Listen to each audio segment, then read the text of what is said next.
అర్హులైన వారందరికీ పెన్షన్లు మంజూరు చేస్తున్నట్లు ఎమ్మెల్యే పల్లా శ్రీనివాసరావు తెలిపారు. ఈ మేరకు పాత గాజువాక తెదేపా కార్యాలయంలో నూతనంగా మంజూరైన 34 కొత్త పెన్షన్లను లబ్దిదారులకు అందజేశారు.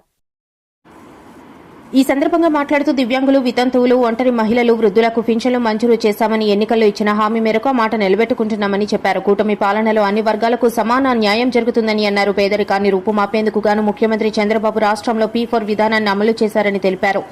కార్యక్రమంలో నియోజకవర్గ సమన్వయకర్త ప్రసాదుల శ్రీనివాస్, మాజీ కార్పొరేటర్ బొడ్డు నరసింహపాత్రుడు, గోమాడ వాసు, సింగూరు అనంత్, దసేంద్ర తదితరులు పాల్గొన్నారు. ఈరోజు సుమారు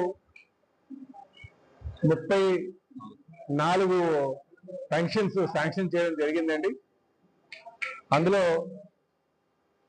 సుమారు 22 డిజేబుల్డ్ పెన్షన్స్, మిగతా అన్ని కూడా వితంతు పెన్షన్స్ ఇవ్వడం జరిగింది. అయితే భవిష్యత్తులో బహుశా నేను అనుకోవడం వచ్చే నెల 1 కల్లా వితంతువులు రాష్ట్ర వ్యాప్తంగా వితంతువులందరికీ కూడా పెన్షన్ కూడా ఇవ్వడం జరుగుతుందని చెప్పేసి ఏవైతే పెండింగ్ లో ఉన్నాయో అవన్నీ కూడా ఇవ్వడం జరిగింది సందర్భంగా తెలియజేస్తున్నాం.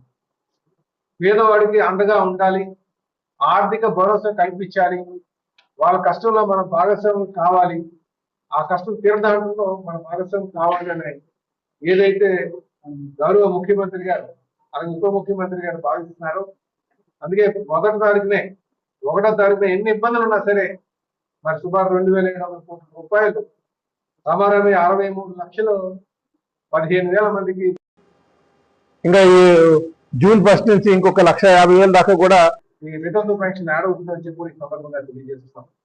ఇది కేవలం పేదవారిని దృష్టిలో పెట్టుకొని వాళ్ళకి ఆర్థిక భరోసా కల్పించాలి, అండగా ఉండాలని చెప్పేసి ఈ పేదల